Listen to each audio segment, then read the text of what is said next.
Good morning, ladies. I hope that you are having a great morning so far and that you got your meditation in, you had a great breakfast, and if possible, got to work out a little bit. I'm sending you this impromptu video because I realized that this is the last week of the intensive. And I just wanted to do two things. First is to congratulate you on making it thus far and putting what I hope has been 100% of your effort and intention into making this process work for you.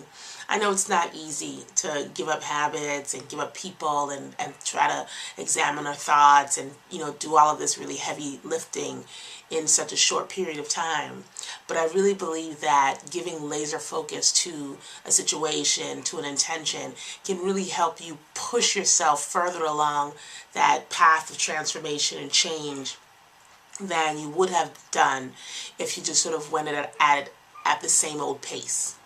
And I know for myself that this whole month so far has really raised my consciousness and my awareness and shed some light on my eating, on my exercise, on my thinking, on the way I do my business. I mean, I tend to be pretty conscious about those things anyway, but really writing things down and making a real concerted effort to do things differently has really helped me see those areas where I'm pretty strong and also those areas where I clearly have a lot more work to do.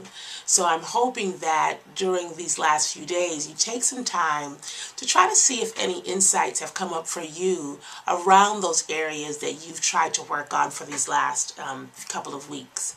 And then the second piece is I really want to encourage you to do your best to continue on this path, to continue to build these habits beyond July 29th. This was not meant to be a lose weight quick, get peace quick, get authenticity quick scheme or crash diet situation.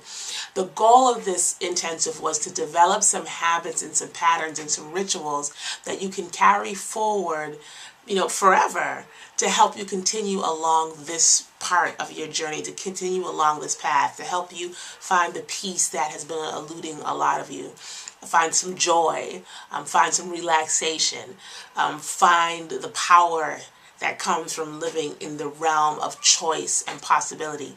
I did a workshop yesterday for some interns at Touch 106.1 FM. And one of the young men just broke my heart, to be honest. He's 19, he lives in his car, and he lives at home, depending upon where he finds himself at any given time and depending upon what kind of drama is going on at home.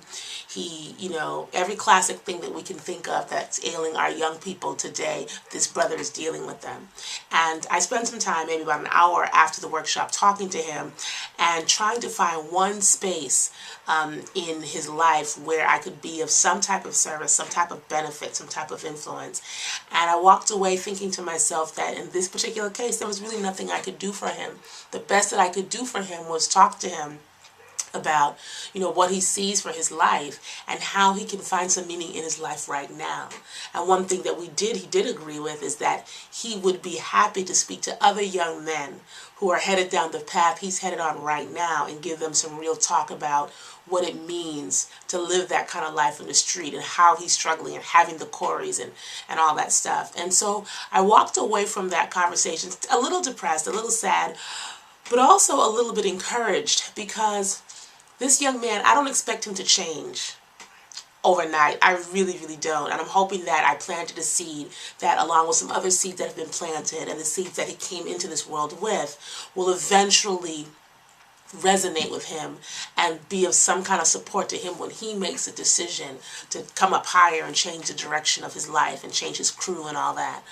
But it also made me start to really think about the fact that we have a lot more going for us than we think that we do. You have a lot of things. We have a lot of things that young man wishes that he had, and we're not taking advantage of them. Not to the fullest. We don't appreciate our health until it's gone. We don't appreciate our freedom until it's gone. We don't tend to appreciate our loved one until it's gone. And sitting there looking at this young, beautiful black man who had come into this world with as much potential as anybody else, listening to him talk about how his life is full of the lack of choices, it made me realize just how many choices we really do have. We all have the power right now.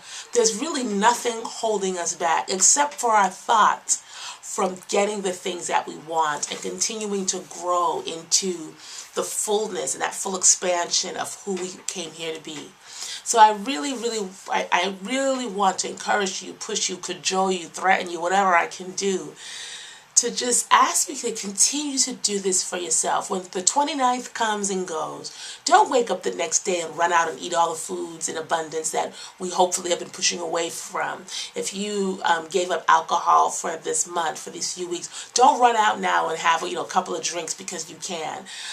Try to take some reflective time between the end of this process and the time that you start to sort of get back to normal, and really think about, what can I carry forward? What did I learn? How am I different? Am I different? How have I changed? And I'm also going to invite you, I'm going to have a conference call this Sunday at 8 o'clock so that we can all check in as a group and talk about what are the things that we've learned, where did you struggle, and how are you going to use that information, how are you going to use this experience to inform your going forward. I know that I've learned a lot about myself. Not all of it has been pretty, but I've learned a lot about myself during this process. And my Facebook status and my Twitter status right now is Values in Action.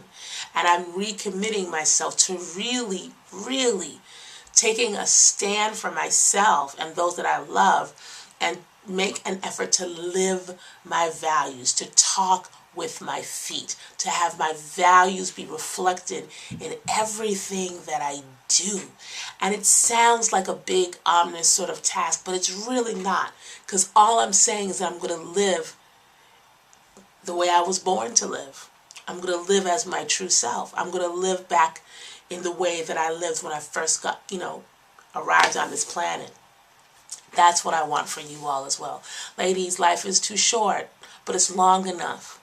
It's long enough for us to get it right if we make that decision. So look at your goals. Look at what you promised yourself that you were going to do this month. End the week strong, but also end it with the intention that after the 29th, you're still going to continue. You're still going to push. You're still going to try. You owe it to yourself. You owe it to yourselves to do this for yourself. I'm also attaching to this video a link to a radio interview that I heard this Friday with Lisa Nichols. Dr. Michael Beckwith interviewed her on his radio show. It's very insightful and speaks exactly to what we are experiencing and dealing with right now. So I hope that you will listen to it, and that when we get together on Sunday, for those of you who can, because I know it's short notice, that we'll be able to have some rich discussion about this as we wrap up our first intensive month, okay? So go out and create the best day that you possibly can. Be a positive presence and a blessing for somebody else, so that you can receive that from someone else as well, okay? Have a great day, and I will see you all very soon. Bye-bye.